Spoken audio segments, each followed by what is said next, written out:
Now let's jump into our third build, which is going to be the full price automation, which by far has the highest ROI. As a demo build for this set of lessons, I'm going to be using customer support. So right now we're in a new chat in ChatGPT, and we're going to identify the type of businesses we can use for when we get into our LinkedIn Sales Navigator search. The first thing I'm going to ask is, what type of businesses have the majority of their business relying solely on customer support? Then I'll go ahead and send this through. Now we're going to get a list of these businesses, which we can take and go ahead and start narrowing down to get a more niched selection. So out of all of these, you can see some pretty common ones such as e-commerce platforms, SaaS companies, financial services, but something that stuck out to me is utilities. You can see the description is energy providers, water companies, and other utility services that have substantial customer support needs to handle service interruptions, billing issues, and general customer inquiries. Personally, I've encountered some people that do have these type of companies, and they do indeed encounter a lot of customer support. And this is something that I know automation, specifically on websites and through email interaction, SMS, etc., could really use a customer support AI assistant. What I'm going to do now is just ask a bit more information about how these companies use customer support. So what I'll write is break down utilities methods of how they do customer support. So right off the gate, you can see a lot of them use call centers and 24/7 hotlines, which is something that we can completely automate with AI. We can do voice calling AIs and chat-based AIs. You can see, again, like I just said, email support, live chats, social media, and these are all things that we can automate pretty easily with AI. So this is definitely a good niche to get into. Now what I want to say is, can you give me a list of 20 companies like this? And now here we get some examples of some big providers. If we wanted to go ahead and do some further research, we could visit these companies online. But the last thing I want to ask is really the information that we needed from ChatGPT, which is, I need to do a LinkedIn Sales Navigator search for companies like this. What keywords should I use? And it didn't quite format the information in the way that I wanted. So what I'm going to give it now is an example LinkedIn Sales Navigator search setup. I have the keywords, the industry, the geography, company headcount, seniority level, job titles, and functions. And right at the top, I'm just going to write format it like this. And now we have the information. We have the keywords, industry, geography, company headcounts, seniority level, job titles, functions, etc. Now we're not going to end up using all of this, but this is going to be a good guideline for the next lesson when we hop into Sales Navigator and start filtering our search to get some high quality leads.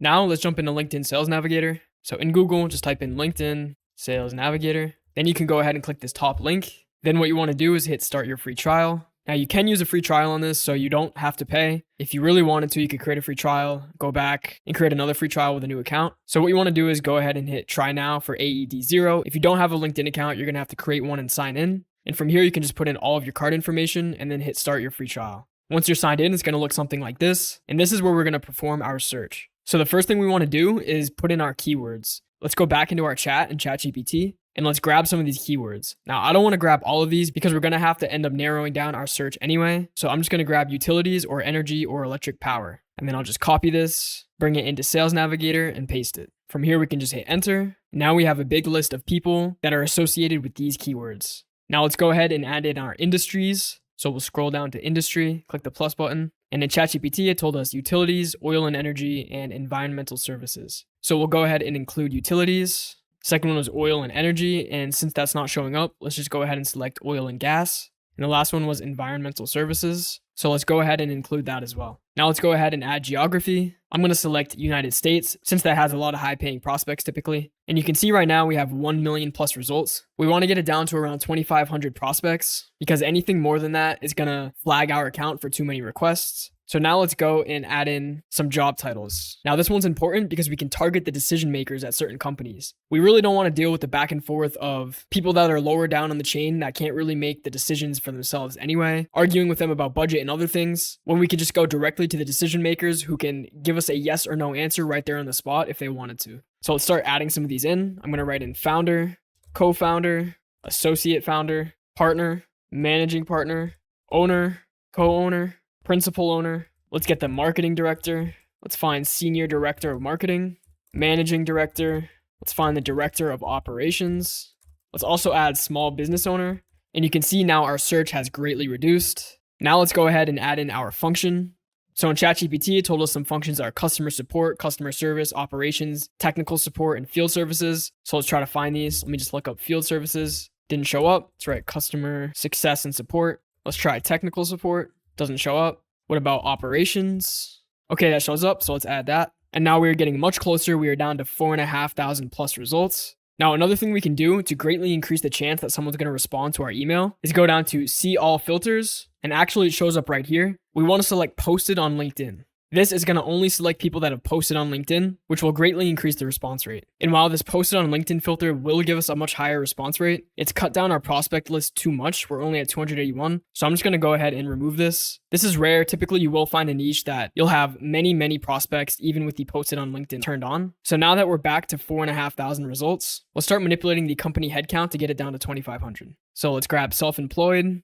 We'll grab 1 to 10, 11 to 50, and then let's grab 201 to 500. We can also do 5,001 to 10,000 to see if we can get some higher ticket clients, and 10,000 plus, and now we're at around 2,500 results. Now we are using this niche as an example, but I do highly recommend that you find a niche that allows you to get to this 2,500 mark while enabling this posted on LinkedIn filter because of the number of responses that you will get. So now that we have our Sales Navigator search set up, we need to get all of this information into a spreadsheet. To do this, we need to head to PhantomBuster.com. What this tool is going to do is use our LinkedIn Sales Navigator search and go through every lead and add it to a CSV file, which we can then import into a Google spreadsheet. What we want to do is go ahead and start a free trial. You can just enter in your email and then put in your first and last name and a company name. I'm just going to write none and then sign up. So then we can just fill this out. I just put marketings. What's the size of your company? 1. I'm going to use this to find and extract leads from Sales Navigator. Then we can just hit next. Then what you want to do is install this Chrome extension. This is going to open up a new tab, and from here you can just hit add to Chrome and then add extension. Then we can go back to PhantomBuster. We want to browse phantoms. Now think of these phantoms as bots that basically go and do different things. What we want to do is go down and get the Sales Navigator search export phantom.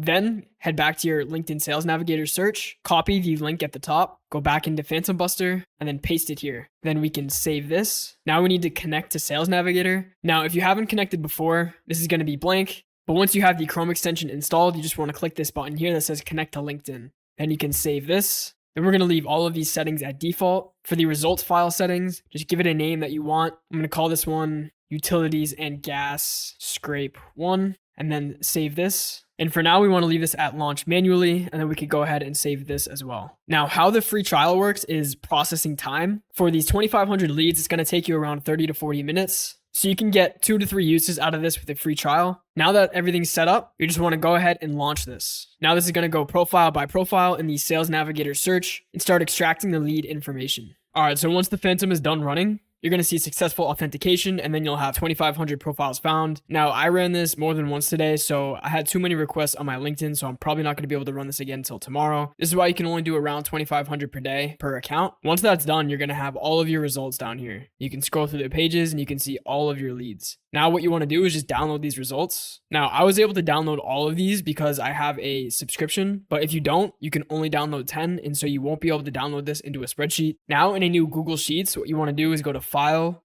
Import, Upload, and then select the CSV file that you just downloaded from PhantomBuster. We're just going to keep everything at default and hit Import Data. Now you have the full spreadsheet with profile URL, full name, first name, last name, company name, title, company ID, company URL. We get a nice summary of what the person does, their title description, and a bunch of other useful information. We're going to end up using the title description in their summary to make some good personalizations. But one thing you'll notice is that we don't have their email. What we're going to end up doing in Make.com is connected to an email enrichment service. I'm going to show you any mail finder. It has a free trial for 3 or 4 days if you want to use that. An alternative is you could check out dropcontact.io. And then you could just put the spreadsheet in there and it'll give you out a whole list of leads that only has the email. But you can just keep following along these lessons and I'll show you how we can find the emails for each of these contacts in Make.com. So now that we have our leads and our spreadsheet, we are finally ready to hop into Make.com and start building our scenario. So the first thing we want to do is actually access our spreadsheet inside of Make. So as always, we're going to add a Google Sheets module and we want to find the search rows function. Now let's go ahead and select our spreadsheet. I called mine Utilities and Gas Scrape 1, then select our sheet. And now we can leave all the rest of these fields as we normally would. And for the maximum number of returned rows, I'm just going to set it to 1 for testing purposes. Let's go ahead and run this to make sure that we're accessing all of our information. And if I go ahead and click this magnifying glass, you can see that we do have our first row with all of the information that we need. You've probably noticed that we have this spreadsheet of leads, but we don't actually have the emails for the leads. So let me quickly explain how we're going to do this. We're going to use a tool called Any Mail Finder, and this allows you to basically try a bunch of different combinations of the person's first, last name, and their company name to find the email for that specific lead. Now, this doesn't have a 100% hit rate. It has around a 60% hit rate, which is still going to give us more than enough results because we're inputting such a large number of leads. Now, let me just go over to my spreadsheet, and you'll notice that some of these names have letters after them. Some of them have emojis. So we're going to want to format these names so they only have the first and last name, making sure all capital letters are the same, making sure none of them are in caps. So how we're actually going to do this is just use a OpenAI create a completion module. We're going to use AI to just tell it, hey, based off this input, make sure the capitalizations are all correct. So let's go ahead, add another module, look for OpenAI, and then grab create a completion. And because this is such a simple task, for the model, we can just select GPT 3.5 Turbo, which is the cheapest.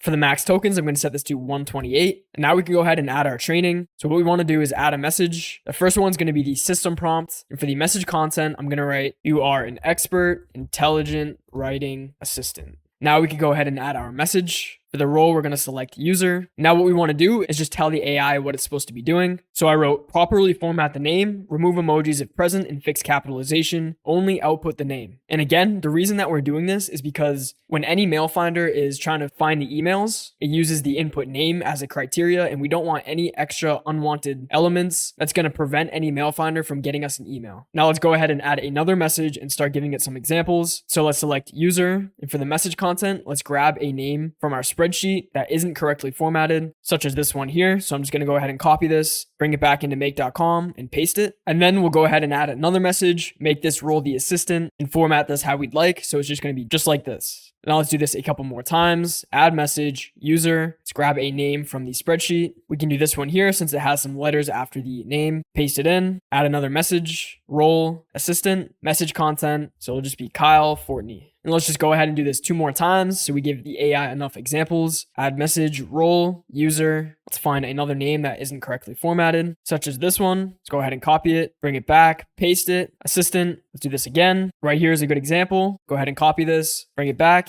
Add a message, assistant, we're just going to write Bobby Sisson. Now we can go ahead and add our last user message, which is going to be user. And for the message content, we're just going to select the full name from our spreadsheet. From here, we can hit OK. I'm just going to right click this and hit run this module only. And then from here, we can input our own name, go back to the spreadsheet, grab a name like this, bring it back into the module and then paste it here so we can manually test if this works. Hit OK. And as you can see, it does work. It only outputs the name that we want. So let's get started with actually finding our emails. You want to navigate to anymailfinder.com. Once you do, you'll be greeted by this page. And if you just wanted to give this a test, you can put in the full name from someone from your spreadsheet and their company name, and it will find the email for you. But let's just go ahead and get straight to getting a plan. So let's head over to pricing. From here, we can choose our plan. You can see it says we can try it for free for 3 days. And how any mail finder works is it will only charge you for emails that it finds with a 97% deliverability rate, meaning that even if it's only a partially verified email, it won't charge you for that credit. Since we're going to be sending out so many emails, let's use the scale option. And like I said, this is a free trial for 3 days. So we can go ahead and start a trial. It's not going to charge you until after the 3 days are over. So you can just go ahead and cancel before that trial is over. So let's hit start trial. From here, we can create an account, sign up with Google. And after you sign up, you can see it says thank you. And we now have 5,000 credits that we can use. From here, let's head to the API. We want to go ahead and enable API. And this is going to give us an API key. And this is what we're going to need in a second once we hop back over into make.com. So back in our scenario, let's add an HTTP request module. Now to set up our API, we need to head back over to any mail finder and select read API documentation. So the first thing we need to do is get authentication. This is basically telling any mail finder that we do have an account, we do have a subscription, and we can actually use their service. So in the documentation, head to the authentication tab. And what you'll see here is that we want to add the authorization header with the value bearer and then our secret key. If you've been through the demo build lessons, you'll already be familiar with this. So what we want to do is head back to make. In the HTTP module, we're going to add a header, call this authorization. And for the value, we want to write bearer, space, and then head back and copy our API key. Then go ahead and paste it in the same module. Now we should be all authenticated to access this service. Next, we need to find the actual endpoint that we need to use to get the information that we need. So what we're doing is searching for an email. So on the left side of this API documentation, just click the search for an email tab. So on the right-hand side, it gives you an example of the type of information that we're going to need. It says the domain and the full name is what's going to get us a response. But since we don't have the domain, you can see that we can also use the company name, which is what we're going to end up doing. So first things first, it tells us that we need a post request, and let's go ahead and copy this URL for this endpoint. Go back into make, paste the URL right here at the top, and then for the method, select post. Now for the body type, let's go ahead and hit raw, go back to any mail finder, copy this JSON response, select the content type to be JSON application JSON. And for the request content, we're just going to go ahead and paste what we just copied. If you pressed Command Shift V or Control Shift V on Windows, it'll paste what we just copied with formatting. If you don't do that, it's just going to paste it like so. Now what we want to do is change this domain to company_name, because that's how the variable is spelled over in any mail finder. You can just copy and paste it if that's easier. Now, just to test this endpoint, let's go ahead and hard code a name in here. So let me head to my spreadsheet and I'm going to grab this guy's name, copy this, head back to make, and we'll go ahead and paste that in between the quotes for the full name. Next, let's go ahead and grab the company name, which you can find in this row. So I'm just going to select all of this and copy, head back and paste in between the quotes. And now that we have everything filled in, let's test this endpoint. So I'm going to right click on this module and hit run this module only. And you can see we got status code 200, which means everything is good. And if we look at the output data in here, you'll see that we got email and it gave us the email for this guy. The validation is saying that this email is valid and the success is true. If I head back into any mail finder, you'll see that I have one less credit, meaning that this is a fully verified email. And this is how we're going to move forward and find the rest of these emails. So now that we know that this works, let's just quickly slot in our variables. So for the company name, we want to delete this and insert company name from the spreadsheet. And for full name, we'll grab this from the GPT module, which is under the choices, message tab, and then content. Now this should be all set to run. And now that we successfully have our emails, we can move forward to creating an icebreaker with GPT.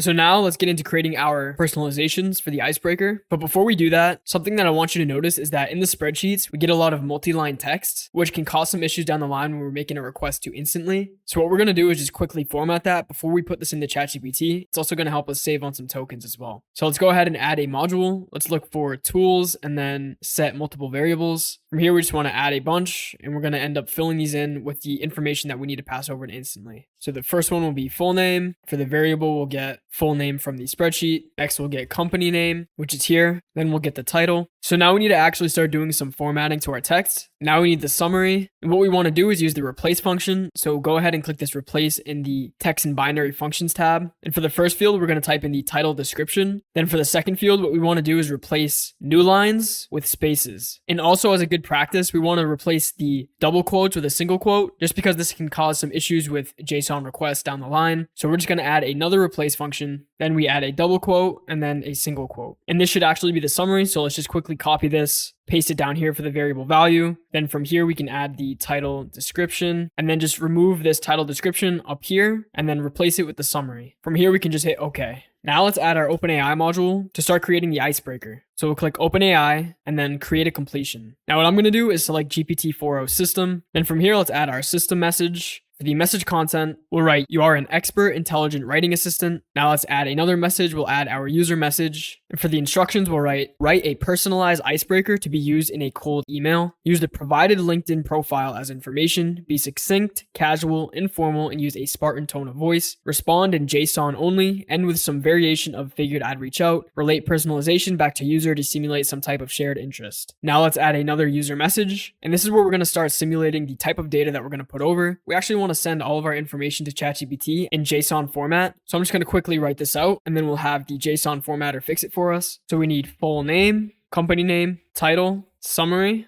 and title description. Now we can go ahead and copy this, go to jsonformatter.org, paste this in the left side, and we can hit format beautify, and this will give everything to us formatted nicely for JSON. Then we can bring this back into the module and then paste it in. Now we can input all of our information nicely. So what we want to do is just head into our spreadsheet and start giving this some examples. So I'll just pick a random one. I'll grab this one here, copy it, bring it into full name and paste it. Next, we'll grab the company name, which you can see is column E. Paste it between the quotes. Then we'll get the title. We can just click the block, copy it, and then paste it. Then we need to go get the summary, same thing, paste it in here. And then we'll get the title description. Now what we want to do is add an assistant message to see the type of way that the assistant should respond. And what this is doing, this user assistant, is training the type of responses that our model should give us. So now we need to write our example output. So we'll put icebreaker and I'll write, "Hey." And for those of you who don't know, a new line, meaning just an enter like this, is actually formatted like this, /n/n. So that's how we're going to be doing this. It makes everything cleaner and it's going to help us with our API response later. So all you have to know is anytime you see a /n, that is technically just an enter. So I'm going to type, "Hey Derek, comma, /n/n." And now we can just read through his title description and summary. So he says, demonstrated history of working in the oil and gas industry, skilled in petroleum. So I wrote, impressive track record in oil and gas. Your experience with field operations and safety caught my eye. Figured I'd reach out. Now let's do this again with one more example. So we'll type user. From here, we can just paste in our JSON formatted output and this message content and then fill in some more details. So the next one I'll grab is just this one here, copy it, bring it into full name and paste it. For company name, it's Museum of AI. So I'll take that over and paste it in the company name. Then let's grab his title. He's the director of operations. Then let's grab the summary, paste it in here. And then lastly, let's get the title description and then paste that in. Now we can add a message. We'll hit role, assistant, message content. Let's paste our Icebreaker formatting. From here, I'm going to copy it and then paste that here. I'm going to write, hey, Jeff, just shorten his name so it seems a bit more personalized. And then if we just read through his bio, he says he's a leader in sales marketing, also constructs complex prompts to train LLMs on science, engineering, and business finance. He does a lot of stuff with AI. So just to quickly write a personalization, I have your work on LLMs and AI education. So now we're able to get our leads from a spreadsheet, format the names, find the emails, check if we have an email for that lead, replace the new lines with spaces, and then create our Icebreaker. Technically, we would be ready to hook up to the Instantly API and start adding these leads to a campaign. But because I've run through this email process before, we're going to run into an issue. Now, Make.com has a time limit for their scenarios that they run, and that time limit is 45 minutes. And if I just go ahead and run this scenario, you'll notice that these finding emails step takes quite a bit of time, maybe 5-10 seconds each, and multiply it out across a couple thousand leads. This is going to time out the make scenario,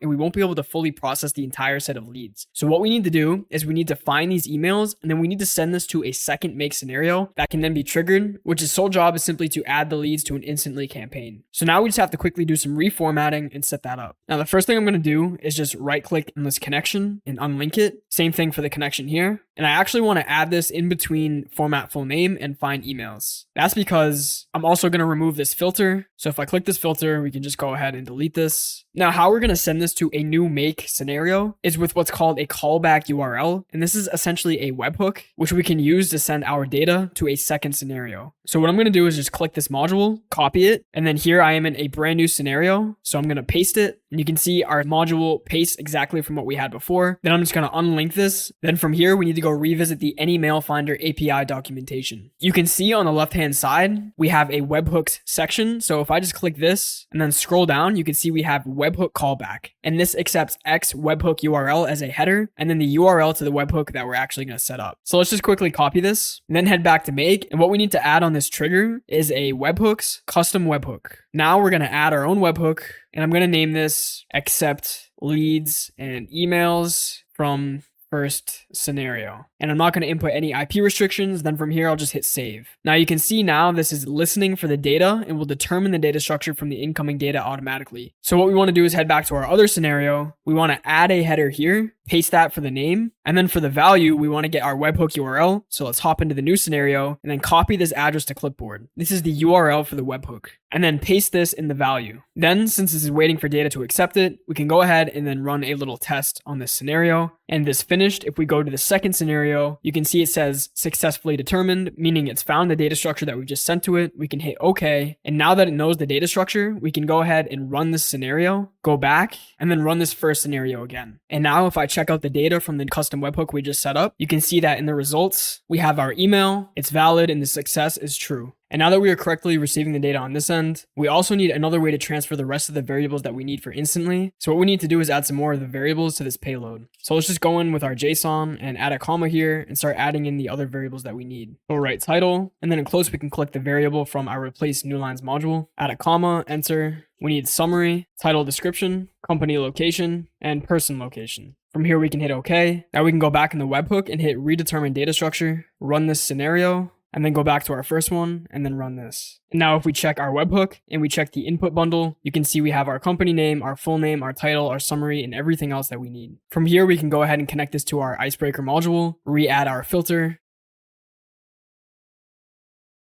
and then go into our Icebreaker module and then rechange these variables from the webhook. So we'll say full name, company name, title, summary, and title description. Then from here, we can test this again as normal. And if we check the output, you can see that we have our Icebreaker just as we did in the first one. Then what we can do is add a parse JSON module. So if we just add a new module and look up parse, we can have parse JSON. And for the JSON string, we want to take the result from the Icebreaker. And since we're outputting JSON from our OpenAI module, this is going to parse that and isolate the Icebreaker variable so we can then send this to Instantly. So if I just run this again and I check this, you can see we have our Icebreaker output template with, "Hey Daniel, your extensive background in health and physics emergency management is impressive. With my own interest in radiological safety and emergency protocols, I figured I'd reach out." And the next module will be entirely on Instantly AI and how we can get set up, all the way from getting domains, setting them up, warming up emails, to finally automating this whole outreach process.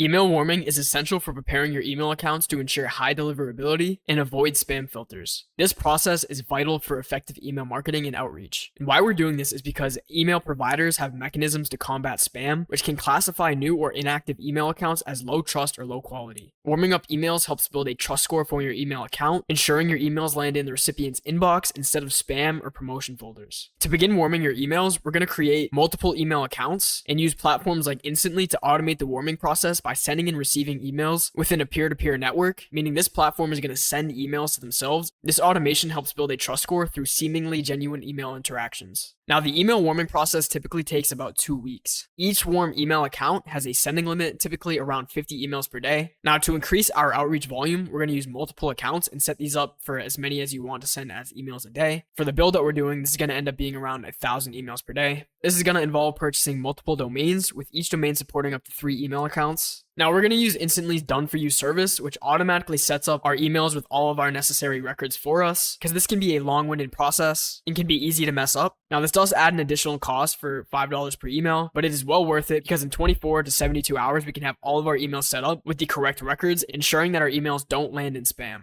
It's important to note that these are primarily one-time setup costs. Once you have your emails and domains properly warmed, the ongoing cost is minimal. This setup allows us to reach a point where we can send as many emails as we want for a fractional cost, making it a very high ROI system. This initial investment is well worth it, given the significant benefits and efficiency gained in our email campaign efforts. This is a key step in getting us to the point where we're getting 15 to 25% reply rates on our campaigns. In the next lesson, we'll hop into Instantly AI, where we can start setting up these accounts. Now, let's get set up with Instantly AI. What you want to do is navigate to Instantly.ai, and then you'll be greeted by this page. From here, we can go ahead and hit start for free. Now we'll add our first and last name, then we can add an email, and finally our password. Then hit join now. Then we can just fill in some of these fields, it doesn't really matter. Hit continue. Then we'll need to verify our email address. So you just want to go to the inbox of the email that you put in, and then you'll go through their verification. After you verify, you'll get into Instantly, and they're going to give you a quick walkthrough. You can just go ahead and click next. So the first thing we want to do is be on this email accounts tab on the left-hand side here. And from here, we can hit add new email. Now, since this is system 3 with the most ease of setup, we're going to be doing the done for you email setup. And here, Instantly is going to do everything that we need to make sure our emails are optimized for deliverability, ensuring that they don't end up in spam. So we want to go ahead and click Gmail/G Suite. Now from here, you want to type in whatever domain that you think your main business will be. So let's say your main business is systemsai.com. Instantly is going to give you a bunch of recommendations for subdomains that we can select for our main domain. So you can see we have scalesystemsai.com, techsystemsai.com, gotsystemsai.com, and if you don't like any of these, you can go ahead and search for more. Now, typically the ones that do well are things like trysystemsai.com, getsystemsai.com, usesystemsai.com, having those little keywords in front of your domain. That way, if anyone searches up your company, nothing weird is going to pop up. You want something that's similar to your main domain. And if you don't have a main domain, that's okay. You can just pick these subdomains and we won't connect it to the main domain. You'll understand what I mean in a second. So I'm just going to do this one, trysystemsai.com. And from here, this will add to the cart. Each domain for the done for you setup is $15. Now, we can only use 3 email accounts per domain, and we have a maximum of 50 emails that we can send out a day. So depending on how many emails you want to send out per day, that's how many you would select here. With just one domain, once our emails are fully warmed up, we'll be able to send 90 emails a day on the safe side and 150 emails a day on the less safe side. Just for demonstration purposes, I'll just select one for now. Then from here, we'll hit next. And then it's going to give us some combinations with our first and last name, and then the different names that we want at the Systems AI. So since I'm going to actually be using this domain, I'm going to put in my real first and last name, and I don't want despite, so I'm just going to delete these. And then we can add in what we want the email to be. So I can just type in Cam and then hit add, and this is going to give me cam@trysystemsai.com, and then I'll put Cameron in the last initial and add. So now we have Cameron.s@trysystemsai, Cameron@trysystemsai, and Cam@trysystemsai. Now the last thing I want to quickly explain is the forwarding domain. domain. And to do that, let me just go ahead and hit place order. And then we're going to get this pop-up, confirm domain forwarding. It says, it looks like you have not entered a forwarding domain. A forwarding domain is used to redirect these new domains to your existing website. Click continue to proceed without a forwarding domain or cancel to add a forwarding domain. Now, if you already have a domain for your business with a website, you can enter whatever that is here. So for example, if I were to enter the realworld.ag, anytime anyone looks up trysystemsai.com, it'll automatically redirect me to the realworld.ag. What we should do is keep our subdomain separate from our main domain and just have a similar name. So if anyone looks it up, we can do that. But this is completely up to you. If you want these subdomains to point to your main domain, if you have a website, then you can go ahead and add that here. Now, since I don't want that, I'm just going to hit place order and continue without forwarding. Then from here, it will add us to checkout and we can go ahead and enter our banking details here. Now, once you're completed, you'll see our emails here and it says setup pending next to it. And this setup is going to take 24 to 72 hours and Instantly is going to set up all of the necessary records that we need, such as SPF, MX, DKIM, and DMARC.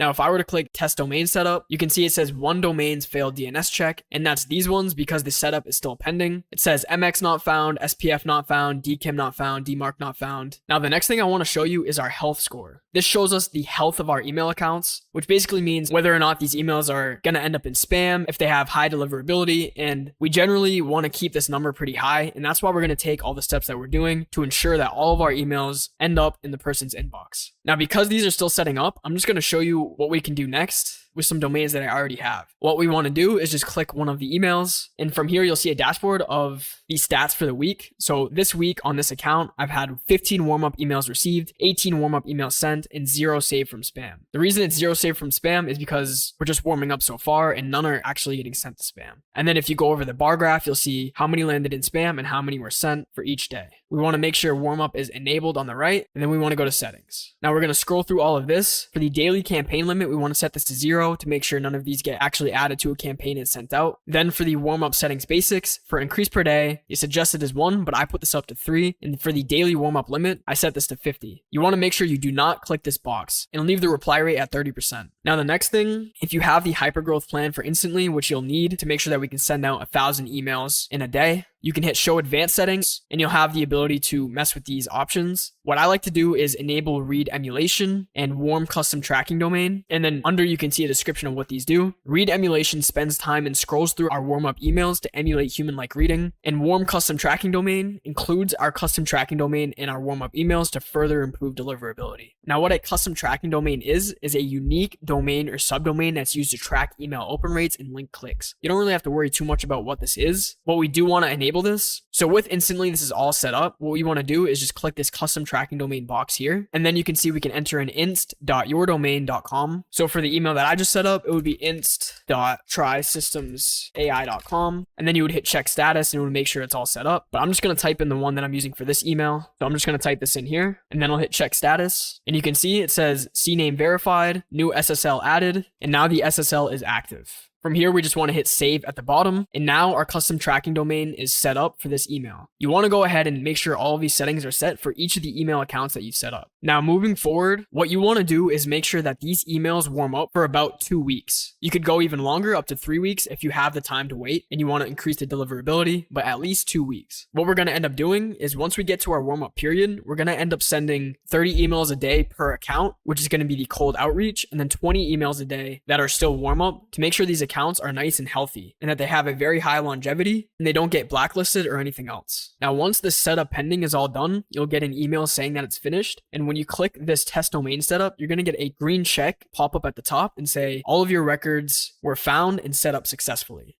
Now that we have our email accounts and domain set up, let's start creating our first campaign. So what we want to do is just head to the campaigns tab on the left-hand side here. And then from here, we'll hit add new campaign. Then we'll just give it a name. I'll just call this campaign test, then continue. And now we have our campaign dashboard. What our campaign is basically the list of emails and people that we're going to outreach to. We don't need to worry about adding leads now because that's what we're going to be automating with make.com. Let's head to sequences and then create our first email sequence. we're not only sending one email to each of these prospects, we're going to be doing a whole email sequence, which includes the first email and then a couple of follow-up emails. So first things first, let's add our subject line. And I'm going to write first name. And this is where our variables will dynamically insert in. So to keep this simple, I'm just going to have first name, comma, question. Then for the email body, I have the icebreaker. And I wrote, I'm a freelancer and I built systems for companies in your industry that handle 90% of customer support interactions without spending a cent on VAs. Based on the looks of it, I'm 100% sure I could do this for you and it'd work easily. If you're interested, I'd even give you your first week trying it out completely free. Then I say, could I show you on a 15-minute call this week? Or if that's too much, send you a video breaking it down. Really confident this would work for you. Thanks for the time, Cam. Sent from my iPhone. Now, how this is working is we have our icebreaker as a personalization. Then we're telling them who we are and why they should care. After that, you would normally have a social proof saying something like, hey, in December, I did this for X company and it did Y. But since we're starting out completely from scratch, I've worded it this way where it says, based on the looks of it, I'm 100% sure I could do this for you and it'd work easily. Then we have our risk reversal, which is basically telling them there's no reason they should say no. I have, if you're interested, I'd even give you your first week trying it out completely free. Then we have the call to action. So I have, could I show you on a 15-minute call this week? Or if that's too much, send you a video breaking it down. Really confident this would work for you. Then our ending, thanks for the time, Cam. And lastly, sent from my iPhone. This is shown to increase reply rates as it seems a bit more personal. It seems like we're typing this out from our phone and it's not some type of automation that's being sent out. Now from here, we can add a variant. And what this is a variant of the first email. And this allows us to do some A/B testing so we can see which type of email is doing better. We can test different subject lines, different type of email bodies, and instantly will automatically rotate through our emails accounts so we don't have to worry about the rate limiting. It'll automatically switch between the different variants to our different email accounts and make sure everything's spread out equally. I'm just going to delete this and keep it at 1 for demonstration purposes. Then next we can add our second step in the sequence and we can send our next message in a specified amount of days. I'm going to leave this at 3. So after 3 days, our second step will send. Now for the second subject line, I have my name and then phone number, and this gives our subject line a bit more weight. It's telling them, hey, we're just not randomly emailing people. This is who I am. This is my phone number. This is how you can reach me. You could even do this as your first subject line and have every step be this same subject line, but this is completely up to your testing. How we like to do these follow-ups is the second one is basically saying, hey, sent you an email a few days ago. Here's what it's about. Let me know if you're interested. If not, blah, blah, blah. So what I have for this email is, hey, first name. Wanted to see if you had the chance to check out my previous message. I'd love to discuss. The too long didn't read. Came across company name and I'm confident I can completely remove your need to deal with repetitive customer service tasks using AI. And again, this is following the same format as the first one, just slightly different wording. And obviously you would want to change these parts of the email up depending on what exactly you're selling. And then I have, this is real and it works. I'd even guarantee you that in your first week, you won't have to deal with a single customer. Again, a call to action. Would you be against hopping on a 15-minute call this week? Thanks. Then I have, P.S. I went ahead and made that video showcasing this for you anyway. And like I said earlier, whenever you're providing a link,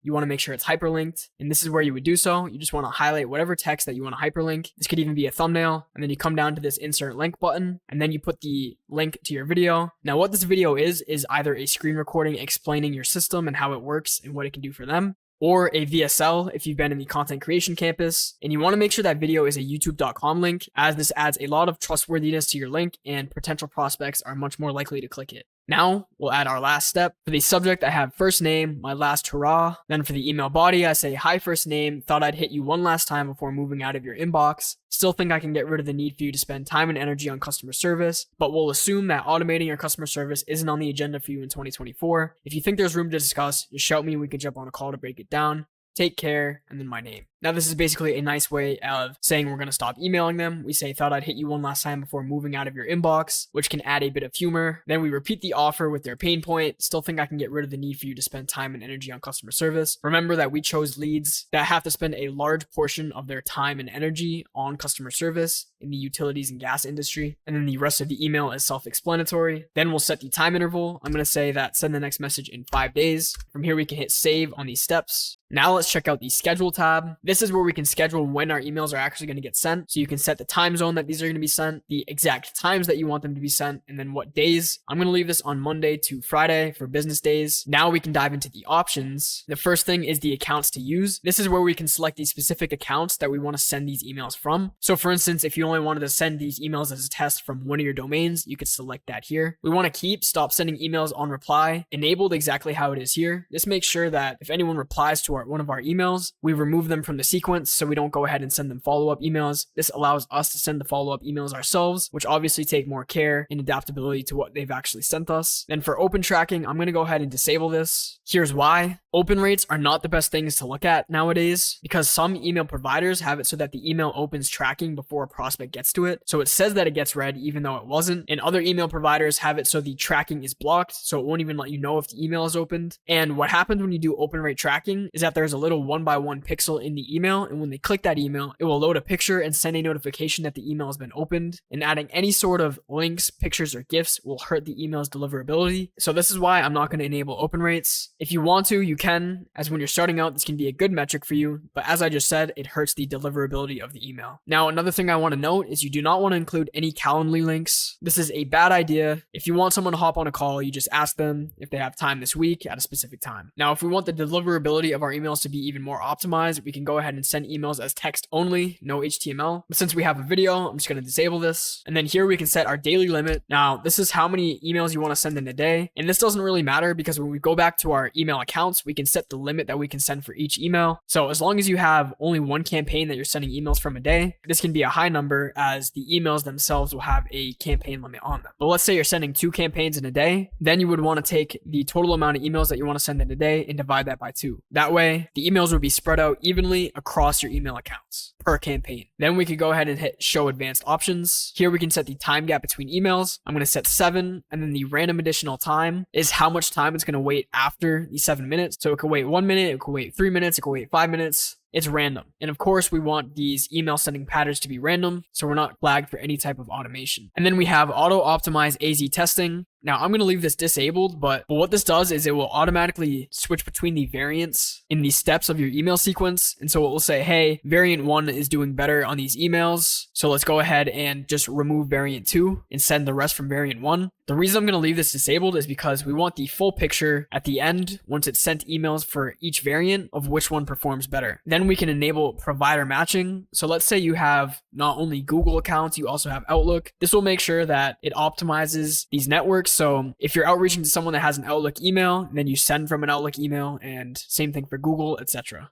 The next thing we want to do is hit stop campaign for company on reply. This makes sure if we're reaching out to multiple people from one company, once one of them replies, we stop emailing that person if they're in the same company. The last important thing is allow risky emails. Now you can see what this does. When using verification, allow emails that are marked as risky to be contacted, or disable bounce protect to allow known risky emails to be contacted. Risky emails classifies as an email that's not completely verified, meaning that it could be someone that hasn't used their email for a while. Maybe their inbox is full. Maybe it's just an email that doesn't exist. And obviously we don't want to reach out to those emails because to our email providers, this is fishy. They can start flagging our email as spam. And for that reason, I'm going to leave both of these off. Then from here, we can save these settings. And once we actually have all of our leads in our campaign, this is where we can launch the campaign. The last tab I quickly want to show you is the analytics tab. This shows us the open rate, click rate, and reply rate. Now, the most important metric by far is the reply rate, mainly positive replies. This is going to be our main metric for testing how our email sequence is doing. And if you look down here, we have step analytics. This is going to tell us which step in our sequence is performing the best. And again, this is valuable as testing for us. So we can see what steps are performing poorly, what steps are performing better, and why. Then we have the activity tab, and this is going to tell us that, hey, this person replied to this email at this step.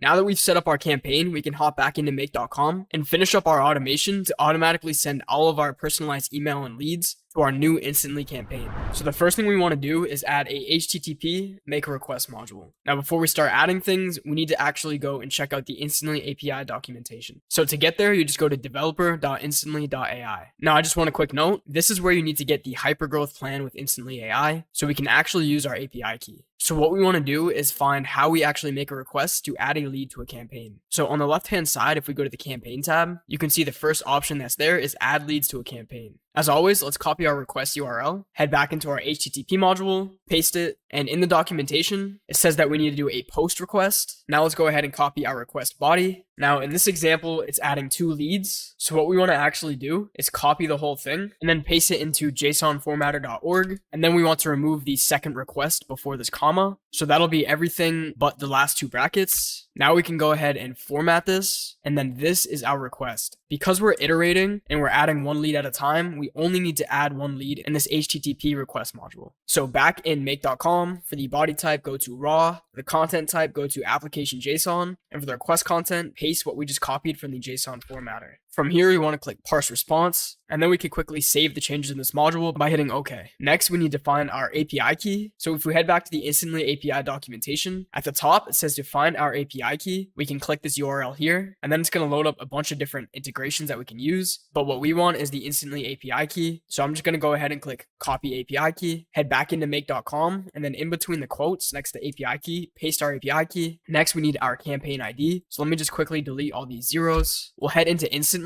and then go into our campaign test that we made. And then at the top in the URL, the campaign ID is everything after campaign and before analytics. Basically, this stretch of numbers that's after campaign. Just so you don't get confused, if I was on the leads page, the campaign ID would be everything after campaign, but before leads. Same thing if I was on sequences, everything after campaign, but before sequences. Basically, again, just this string of numbers and letters. So we'll copy this, head back into make, and then paste that here. Next, we want to start entering in our variables. So for the email, it's going to be the webhook results email. For the first name, we're going to use this full name variable, but we're going to have to use our text functions to split this and easily get the first and last name. So what we want to do is head over to this cog. So we want to add get, and you don't really have to worry about what this does. If you want to hover over the get function, you can kind of see what it is, but just follow what I'm doing. After the get, head to the A tab and then click split. And then right after the open parenthesis in split, we want to add the full name from the webhook. We then want to split it by a space. So after this colon, we will go to the A tab and hit space. Basically, this is saying, hey, with the full name, which obviously has a space between the first and last name, split it between that space. And then after that, before the last parenthesis, we want to hit 1 and saying, hey, okay, we're grabbing the first word that's before the space, which is the first name. Then we can copy this and paste the exact same thing for last name. We just want to change this 1 to a 2. Now we can add our company name. So that's going to be input company name. Then we can delete all of these because we don't need it. We just want to add our custom variables. So in here, I'm just going to delete this language line. And then instead of favorite restaurant, I'm going to write Icebreaker, since that's what we're using for our personalization. And because I've already done this, I know that we're going to have to actually do a replace function. And we want to choose the Icebreaker variable. And then we want to replace new lines with /n. This is so we don't get any errors in our request to Instantly. And if you're having any trouble with this formatting, don't worry, I'm going to provide a link to the blueprint that you can just import into make.com and you'll have all of this formatting set for you. We want to make sure parse response is checked to yes. Then we'll hit OK. And let's go ahead and give this a test. Now let me just quickly mention something. For my input webhook, I have the maximum number of results set at 2,500. I have turned the scheduling on. And whenever you send data from the first scenario, it's not going to run this scenario as you normally see it visually because this adds data to the webhook queue. So rather, you're just going to see the leads pop up on Instantly side and you're not really going to see anything happen here. So let me just go ahead to our first scenario. Our maximum number of return rows is set to 5. And let's run this and see if it's added to Instantly. And now if I refresh my Instantly campaign, you can see that we've successfully added our first lead to Instantly. Also, you can see that our Icebreaker variable has correctly translated over. We have, hey Peter, your background in the Coast Guard and current role in terminal operations is super impressive. Love how you blend military precision with business strategy. Figured I'd reach out. And as you can see, if I refresh the Instantly page again, the leads are automatically being added in. And now something I think a lot of you are going to get confused with is the fact that this make scenario isn't going to run automatically. So what I want you to do is go into a new tab and then go to webhooks on the left-hand side of the page. Then you just want to choose the webhook that you're using in your second scenario and then go to queue. And then you'll see a queue of the data. So if I go back to my first Google Drive and then I send this through, you can see if I go to webhooks and then refresh this, I have a bunch of data in this queue. This means that this is about to be processed and is going to automatically be sent in the backend to our Instantly. So if I go back into Instantly, you can see I have all of these leads. If I just hover over the icebreakers, you can see that those are also being generated. If this isn't working completely correctly for you, what I want you to do is click this ID, delete all of this data that needs to be processed, hit delete, head back into your webhook,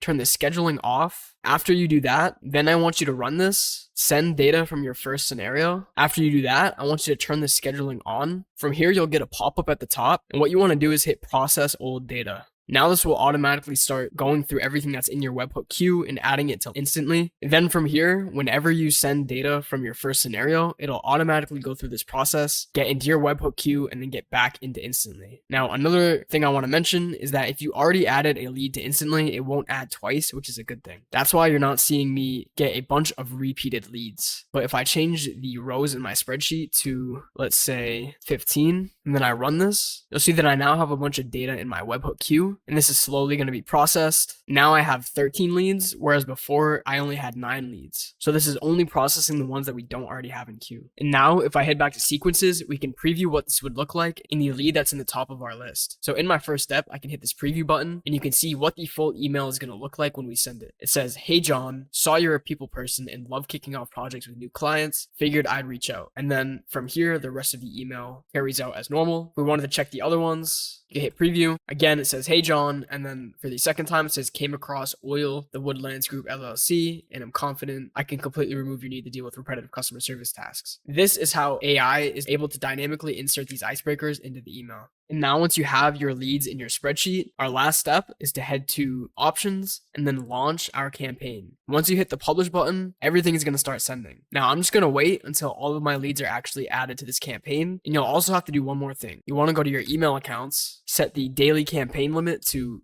30, hit save, and then do this for any email that you're using in this specific campaign. And then also make sure in the options, you've added the accounts that you're using for this campaign. In future lessons, I'll show you more about Instantly and how you can manage these leads, such as marking them as interested, replies, reply rate, and all that stuff. But let me just quickly introduce you to the Uni box. And this is where all of your inboxes will be. You can filter by the campaigns that you have, the email systems that you have, filter by status. This is where you can mark leads by interested, meeting booked, meeting completed, etc.